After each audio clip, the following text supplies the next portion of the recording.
Don't miss 50% off on IVF procedures in all 49 branches till 30th November. Welcome to our channel. నేను రమా రావి. మామూలుగా మనకి కొంచెం చిన్న డిస్కషన్ వచ్చిన అది నా పర్సనల్ విషయం నీకెందుకు అని మాట్లాడతాం. మనం పర్సనల్ అంటే మన సొంతది. ఈ జనరల్ విషయాలు కాకుండా ప్రతి వాళ్ళకి పర్సనల్ థింగ్స్ కొన్ని ఖచ్చితంగా ఉంటాయి కూడా. మన పర్సనల్ థింగ్స్ ఎక్కడి నుంచి స్టార్ట్ అవుతాయి? తెల్లారి లేచి బ్రష్ చేసుకోవడం దగ్గర నుంచి మొదలు. మన personal brush, personal tongue cleaner, paste పెద్దగా పర్సనల్గా ఉండక్కర్లేదు, మనతో పాటు హస్బెండ్సో కిడ్సో పంచుకుంటారు అనుకోండి.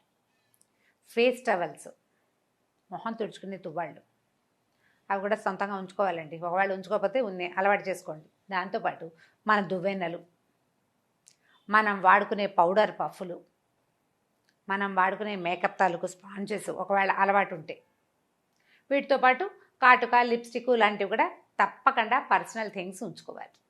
అయితే ఈ పర్సనల్ థింగ్స్ని ఉంచుకోవడమే కాకుండా పర్సనల్ థింగ్స్ని మోస్ట్ హైజీనిక్గా ఉంచుకోవడం కూడా అత్యంత అవసరమైన విషయం.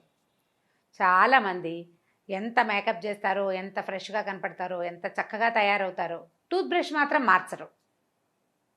బ్రష్ని నెల మించి వాడకూడదని చెప్పారు ఎవరో ఒక డెంటిస్ట్ ఈ మధ్య. ప్రతి నెల బ్రష్లు ఎక్కడ కొనుక్కుంటామంటే మ్యాక్సిమము 3 months అట. 3rd month రాగానే బ్రష్ని మార్చేయాలి. టూత్ బ్రష్ని మార్చకపోతే ఓరల్ హెల్త్ అంటే నోట్ లోపల ఉండవలసిన హెల్తీ థింగ్స్ ఉండవు. పైగా మన బ్రష్లన్నీ కూడా ప్లాస్టిక్ తోటి తయారైనవి. వాటిలలో క్రిములు ఉండేది ఎక్కువ. మనం వాటిని ఏం చేస్తాం, బ్రష్ల్ని జనరల్గా బాత్రూముల్లోనే పెట్టుకుంటున్నాం. ఇదివరకు బయట ఎక్కడో ఉంటే ఇక్కడి నుంచి మోసుకెళ్ళి బయట ఏదో ఇక్కడి నుంచి తీసుకెళ్తాం, బయట ఉండే సింక్ దగ్గర లేకపోతే ఏ పెరటోనో పంపు దగ్గర మొహాలు కడుక్కునేవాళ్ళం. ఇప్పుడు అట్లా కాకుండా బాత్రూములు పెద్దవయ్యి మనం బాత్రూంలోనే టూత్ బ్రష్లు, పేస్టు, సబ్బులు, గిబ్బులు, వాడి ఒళ్ళు తోముకునేటువంటి పీచులు లాంటివి, అలాంటివన్నీ కూడా బాడీ స్క్రబ్బర్స్, అవన్నీ మనం బాత్రూంలోనే పెట్టుకుంటున్నాం. బాత్రూము చాలా జాగ్రత్తగా ఉండవలసిన ప్రదేశం. దాన్ని మనం నిత్యము క్లీన్ చేసుకుంటున్నా కూడా జర్మ్స్ నడుస్తూనే ఉంటాయి, అక్కడ ఉంటూనే ఉంటాయి. అలాంటి వాతావరణంలో బ్రష్లు పెట్టుకోకుండా ఉండటం కొంత మంచిది. కానీ మనకి బాత్రూంలోనే ఆ వెసులుబాట్లన్నీ ఉన్నప్పుడు మనం ఏం చేస్తాము, వాటిని శుభ్రంగా ఉంచుకోవాలి. ఈ బ్రషెస్ని ఎప్పటికప్పుడు మార్చేసుకోవాలి. స్నానం చేసేటప్పుడు టూత్ బ్రష్ని హాట్ వాటర్ తోటి కడిగి పెట్టుకోవటం ఒక మంచి అలవాటు. కడుక్కోవాలి ఎప్పటికప్పుడు. వాటిని కడిగి ఉంచుకోవటం. 2 నెలలు తిరగంగానే పిల్లలవి, పెద్దవాళ్ళవి బ్రష్లు మార్చేసేయండి. అసలు మాకు టూత్ బ్రషే లేదండి, హాయిగా మేము అదేదో కచకలతోటి దంతధావనం చేసుకుంటామంటే ద బెస్ట్, చాలా మంచిది. బ్రష్ లేకుండా వేలుతోటే పళ్ళు తోముకునేవాళ్ళు పాతకాలపు పద్ధతి ఉంది, మంచి మాటే. ఒకవేళ బ్రష్లు వాడేవాళ్ళు అయితే ప్రతి 2 నెలలకి మార్చేయాలి బ్రష్, జ్ఞాపకం పెట్టుకోండి. ఇది చెయ్యకపోతే గనక అనవసరంగా చాలా జర్మ్స్కి మన నోట్లో తెల్లవారగానే వాటిని ఎత్తి నోట్లో వేసుకుంటూ ఉంటాం మనం. కొంతమంది ఉంటారు ఆ బ్రష్ అలాగే నోట్లో పెట్టుకుని బయటకు వచ్చి హాల్లోకి తిరిగి ఆ బ్రష్ తోటే నోట్లో నుంచి మాట్లాడి చేస్తుంటారు. పరమ చెడ్డలవాటు. పళ్ళు నోకునేటప్పుడు మాట్లాడకూడదు. ఆ తుంపర్లు ఎదుటి వాళ్ళ మీద పడతాయి, ఇల్లంతా పడతాయి, వాటిలలో తద్వారా జర్మ్స్ పడిపోతాయి. పొరపాటును కూడా చేయకూడదు. ఒక చోట నిలబడి కుదురుగా బ్రష్ చేసుకుని పని అయ్యాక యువతలకు రావాలి. ఇది మొదటిదండి. రెండోది చూడండి, మొహం కడుక్కుంటాం. మొహం కడుక్కుంటే ఎప్పుడు ఒకే తువ్వాలతోటి ఇంటిల్లిపాది మొహాలు తుడుచుకునే అలవాటు ఉంచుకోపోకండి. ఓ టవల్ దండ మీదో, డైనింగ్ చైర్ మీదో, లేదా డైనింగ్ టేబుల్ పక్కన వేళ్లాడేసి ఉంటుంది. అందరూ దానికే చేతులు తుడుచుకుంటారు, మనం దానికే మొహం తుడుచుకుంటాము. ఇట్లా చేయొద్దు. హ్యాండ్ టవల్ వేరు, ఫేస్ టవల్ వేరు, జ్ఞాపకం పెట్టుకుని సెపరేట్గా ఉంచుకోండి. ఆడవాళ్ళైతే సులువైంది ఏంటంటే మెత్తటి కాటన్ చున్నీలు చక్కగా ఉతికి శుభ్రంగా పెట్టుకోండి, దాన్ని ఫేస్ టవల్గా వాడుకోండి. ఎవరిది వాళ్ళకి సెపరేట్. 2 రోజులకు ఒకసారి వాటిని వాషింగ్ మెషిన్లో వేసి పడేసుకోండి, అది శుభ్రంగా ఉతికేసుకోండి, జాడిని జారేసుకుంటే సరిపోతుంది. క్లీన్గా ఉండాలి. చేతులు తుడుచుకునే వాటితోటి మొహాలు తుడుచుకోబోకండి. ఇది రెండో విషయం. ఇక మూడోది చూద్దాం. దువ్వెన. అందరూ ఒకే దువ్వెనతోటి తలదువ్వుకోవటం. దువ్వెనలు పెద్ద ఖరీదేం కాదు. ఒక్కొక్క మనిషికి ఒక్కోటి ఎలా ఉంటుందండి అని పోట్లాడకండి. అలా చెయ్యొద్దు. ఆలోచించండి. మనం చాలా ఖర్చులు పెడతాం, అందులో ఇది కూడా ఒకటి. తలా ఒక దువ్వెన, ఎవరి దువ్వెన వాళ్ళది. ఈ దువ్వెనని ఎప్పటికప్పుడు క్లీన్గా ఉంచుకోండి. ప్రతి 4-5 రోజులకి ఒకసారి శుభ్రం చేసేసుకోవటం. దాంట్లో మురికుంటే పోగొట్టండి. ఈజీ సింపుల్ ఒక టిప్ చెప్తాను చూడండి.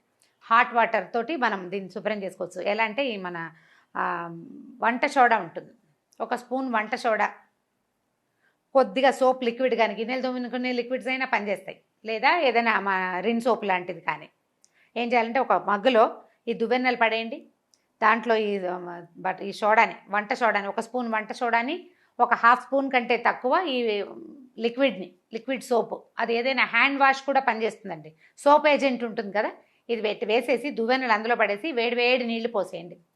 15 మినిట్స్ తర్వాత తీయండి. దువ్వెనలు అసలు మురికే ఉండదు, మీరు పెద్దగా బ్రష్ చేయక్కర్లా, వాటంతటా అదే వదిలిపోతుంది.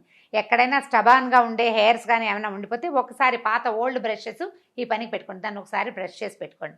అసలు ఒకసారి వాష్ చేసి చూసాక 2 సార్లు చేసామా, ఆ తర్వాత ఇంకా మనం అది చేయకుండా ఉండలేము. చేయడానికి కూడా ఈ పని చాలా బాగుంటుంది. వేడి నీళ్ళు, వంట సోడా, లిక్విడ్ సోపు, అంతే, చక్కగా శుభ్రం అవుతాయి. అది తోమడానికి ప్రత్యేకంగా బ్రష్, పళ్ళుగా ఉండేది ఇలా బయటికి తీయడానికి అవేం అక్కర్లేదు. చిన్న పిల్లలు ఉన్న ఇళ్లలో పిల్లలకి పేలు లాంటివి, లైస్ లాంటివి ఉండొచ్చు. మగపిల్లలు, బయట తిరిగే పిల్లలు, ఆడపిల్లలకు కూడా డాండ్రఫ్ ఉండొచ్చు. ఈ అందరూ ఒకే దువ్వెనతో దువ్వుకుంటే ఒకళ్ళ డాండ్రఫ్ ఒకళ్ళకి అంటుతుంది ఒకటి. రెండవది, దాంట్లో జుట్టు, పెద్దవాళ్ళు అయితే, నా ఏజ్ వాళ్ళు ఎవరైనా ఉంటే హెయిర్ డై చేసుకుంటే దాని తాలూకు స్టెయిన్స్, ఆ జుట్టు ఉండిపోతుంది. హెన్నా పెట్టుకుంటే హెన్నా మురికి ఉండిపోతుంది, ఏదో ఒకటి ఉంటుంది. ఈ మురికి అందరి తలల్లోకి వెళ్ళకూడదు. ఆ దువ్వెన చూడగానే ఏమిట్రా సప్తదరిద్రాలు ఈ కొంపలోనే ఉన్నాయి అనిపించకూడదు, క్లీన్గా ఉండాలి. ఇవన్నీ పర్సనల్ హైజీన్లో భాగాలేనండి. ఇందులో నుంచి ఒక విషయం కూడా తీసి పక్కన పెట్టడానికి వీల్లేదు. దువ్వెనని క్లీన్గా ఉంచుకోండి. దీనికి నేను టిప్ చెప్పాను, ఖచ్చితంగా వర్కౌట్ అవుతుంది, చేసి చూడండి కావాలంటే. వీటితో పాటు ఇంకొక 2 ప్రత్యేకమైన విషయాలు చెప్దామండి. చాలామందికి బాత్రూంలోకి వెళ్ళాక ఫ్లష్ చేస్తాం, బాత్రూంలో ఫ్లషింగ్ తప్పదు. అయితే ఈ వెస్ట్రన్ కమోడ్స్ ఉన్నప్పుడు మూత తెరిచి ఫ్లష్ చేయకూడదండి. మూత క్లోజ్ చేసిన తర్వాత ఫ్లష్ చేస్తే దాంట్లోంచి జర్మ్స్ బయటికి రాకుండా ఉంటాయి. లేకపోతే బయటికి స్పిల్ అయితే అది చాలా చీదరవుతుంది. అదే బాత్రూంలో మన తాలూకు బ్రష్లు, సబ్బులు, ఒళ్ళు దోముకునేటువంటి బాడీ బఫర్స్ అలాంటివన్నీ అక్కడే ఉండిపోతాయి. వాటి మీదకి ఈ జర్మ్స్ ఎక్కే ప్రమాదం ఉంది. వాష్ బేసిన్ దగ్గర, తర్వాత బాత్రూంలో నుంచి నీళ్లు బయటికి పోయే మోరీ దగ్గర తప్పకుండా 1-2 నాఫ్థలిన్ బాల్స్ వేసి ఉంచండి. కలరా ఉండలు వేస్తే బెటర్గా ఉంటుంది. ఒకవేళ మీకు ఆ వాసన నచ్చదు అనుకోండి, నాఫ్థలిన్ బాల్స్ వాసన నచ్చదు కొంతమందికి, నచ్చని వాళ్ళు శుభ్రంగా ఆ వేళ్లాడేసేది ఒకటి దొరుకుతుంది, ఓడోనిల్ లాంటిది ఒకటి తెచ్చిపెట్టుకోండి. లేదా ఎవ్రీడే ఒకసారి బాత్రూమ్ అండ్ సింక్ కడగటం అలవాటు చేసుకోండి. దానివల్ల ఈ బ్రష్లు అవి ఉన్నా పిల్లలు తిరిగినా పెద్ద ఇబ్బంది ఉండదు. ఇవన్నీ పనులండి ఎవరు చేస్తారు అంటే, పనులు చేస్తేనే హైజీనిక్గా ఉంటాం, పని చేయకపోతే హైజీన్ రాదు. పని చేయవలసిందే. నిద్ర లేవగానే ముందు, స్నానం చేసే ముందు ఒకసారి కొంచెం చిటికెడు సర్ఫ్ వేసో, కాస్త హార్పిక్ వేసో, ఒకసారి బాత్రూము సింకు పైన శుభ్రంగా నీళ్ళు పోసి కడిగేసేయండి. ఒకసారి బ్రష్ చేస్తే పై మురికంతా పోతుంది, జర్మ్స్ క్లీన్ అవుతాయి. మర్నాడు పొద్దుటి దాకా మనం కొంచెం సేఫ్ జోన్లో ఉంటాం. ఈ జాగ్రత్తలు పాటించండి. ఇలాంటివి మనం పిల్లలకి కనుక అలవాటు చేస్తే పెద్ద అయ్యాక ఇవి ప్లస్ అవుతాయండి, ఇవి ప్లస్ అవుతాయి. తర్వాత ఒళ్ళు తుడుచుకునే టవల్స్ కూడా వారమైనా ఉతకండా అట్టి పెడతారు, అలాగే తుడుచుకుంటూ ఉంటారు, ఆరేస్తుంటారు, తుడుచుకోవటం ఆరేయటం, తుడుచుకోవటం ఆరేయటం. ఈ పని చేయబోకండి. ప్రతిరోజు విడిచి రోజు టవల్ ఉతికేసుకోవాలి. దాంట్లో కూడా జర్మ్స్ ఉండేందుకు అవకాశం ఉంది. ఎక్కడైనా ఏ కుర్చీ మీదైనా పడేస్తే అది దగ్గరగా ఉంటుందా, ఆ లోపల తడి వల్ల వాసన మారిపోతుంది, వేరే వాసన వస్తుంది. ఏవైనా జర్మ్స్ ఉండే అవకాశం ఉంది. బాడీ మీద ఉన్న హెయిర్ ఏదైనా, రాలిన జుట్టు ఏదైనా అందులో ఉండిపోతే ఆ చీదర మర్నాటి దాకా క్యారీ అవుతుంది. ఈ పని చేయబోకండి. పిల్లలకి, పెద్దవాళ్ళకి సెపరేట్ టవల్స్ ఎలాగో ఉంచుతారు. ఎప్పటికప్పుడు వీటిని శుభ్రంగా ఉంచుకోండి. ఇవన్నీ కూడా భవిష్యత్తులో మనం చేయబోయే రకరకాల ప్రోగ్రాములకి, రకరకాల పనులకి తొలిమెట్టుగా భావించండి.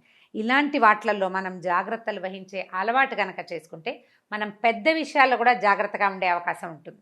మనకి చిన్న చిన్న వాటి మీదకి నిర్లక్ష్యం అనుకోండి, పెద్ద వాటిలో ఉన్న చిన్న విషయాల మీద కూడా మనం నిర్లక్ష్యంగానే ఉంటాం.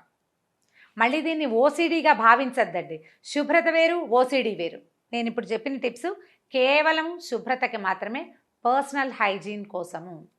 ఇది ఇంట్లో ఒకళ్ళు పాటించటమే కాకుండా అందరితోటి పాటించేలాగా చెయ్యండి, ప్రయత్నం చేయండి. కనీసం వాళ్ళు వినకపోతే ఏముంది, బ్రష్ తీసి బయట పారైతే కొత్త బ్రష్ పట్టరండి, టవల్ వెంటనే ఉతికి పారేయండి. ఏం చేస్తారు, వినక చచ్చినట్టు వింటారు. మీరు చేయాలంతే. దీనికి పూర్తిగా ఇంట్లో ఉండే ఆడవాళ్ళు కనుక గట్టిగా ఉంటే మిగిలిన 4 వ్యవహారాలు కుదురుతాయండి. కొంచెం కేర్ఫుల్గా ఈ పర్సనల్ హైజీన్ తాలూకు ఈ చిన్న చిన్న విషయాలని కొద్దిగా గట్టిగా పట్టుకోండి.